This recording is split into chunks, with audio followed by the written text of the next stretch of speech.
عبداللہ ابن صامت رضی اللہ تعالی عنہ سے روایت ہے، فرماتے ہیں کہ فرمایا رسول کریم صلی اللہ علیہ وسلم نے اضمنوا لی ستا من انفسکم اضمن لکم الجنہ اصدقوا اذا حدثتم واوفوا اذا وعدتم وادوا الامانۃ اذا اؤتمنتم واحفظوا فروجکم وغضوا ابصارکم وکفوا ایدیکم۔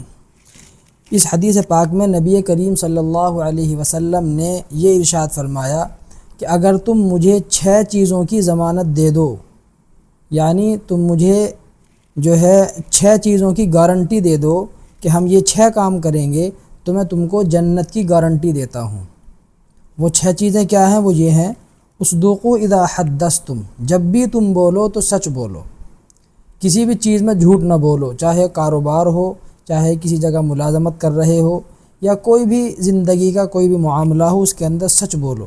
وَأَوْفُوا إِذَا وَعَدتُّمْ، اور جب تم کسی سے کوئی وعدہ کر لو تو اس کو پورا کرو۔ آج دنیا کے اندر دیکھا جاتا ہے کہ آدمی تھوڑے سے فائدے کے لیے اپنے وعدے کو توڑ دیتا ہے۔ کسی سے کام کا کوئی وعدہ کیا کہ میں فلاں دن تک آپ کا کام کر دوں گا، لیکن وہ نہیں کرتے۔ کسی سے اور کچھ وعدہ کیا تو وہ توڑ دیا۔ کسی سے ملنے کا وعدہ کیا، کسی کو آپ سے ملنا ہے، آپ نے اس کو وقت دے دیا، وقت پر آپ موجود نہیں۔ اسی طریقے سے یہ 2 چیزیں ہو گئی۔ تیسری چیز آپ نے فرمائی وَأَدُّوا الْأَمَانَةَ، امانتوں کو ادا کرو۔ امانت صرف مال و دولت نہیں ہوتی، بلکہ اگر کسی کا راز آپ کے سینے میں محفوظ ہے تو وہ بھی امانت ہے۔ اسی طریقے سے حدیث پاک میں آپ صلی اللہ علیہ وسلم نے ارشاد فرمایا المجالس امانۃ، کہ مجلسوں میں جو بات چیت ہوتی ہے وہ بھی امانت ہے، اس کو دوسری جگہ جا کر کے بیان کرنا یہ امانت کے اندر خیانت ہے۔ اسی طریقے سے بہت ساری چیزیں ایسی ہوتی ہیں کہ مثلاً کوئی آدمی آپ کے پاس اپنی گاڑی کھڑی کر کے گیا کہ میں فلاں جگہ جا رہا ہوں، اپنے پاس یہ گاڑی یا یہ سامان رکھ لو۔ اب آپ جو ہے اس کو سب جگہ چلا رہے ہیں، اس کو گھما رہے ہیں، کبھی یہاں کبھی وہاں، تو یہ امانت کے اندر خیانت ہے۔ تو جو تیسری چیز تھی وہ آپ نے فرمائی وَأَدُّوا الْأَمَانَةَ إِذَا اؤْتُمِنْتُمْ، جب تمہارے پاس امانت رکھی جائے تو امانتوں کو ادا کرو۔ چوتھی چیز آپ نے فرمائی وَاحْفَظُوا فُرُوجَكُمْ، اپنی شرمگاہوں کی حفاظت کرو، یعنی حرام کاموں میں، زنا کاری میں اپنی شرمگاہوں کو مت لگاؤ، بلکہ جو ہے اپنی بیویوں کے ساتھ اپنی خواہشات کو پورا کرو۔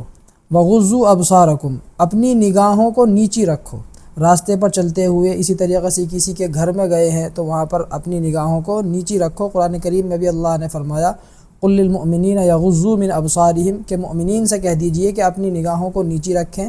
وَقُل لِّلْمُؤْمِنَاتِ يَغْضُضْنَ مِنْ أَبْصَارِهِنَّ، اور مومن عورتوں سے کہہ دیجئے کہ وہ اپنی نگاہوں کو نیچی رکھیں، اس لیے کہ جو فتنہ و فساد جو پیدا ہوتا ہے وہ سب سے پہلے نگاہوں سے پیدا ہوتا ہے۔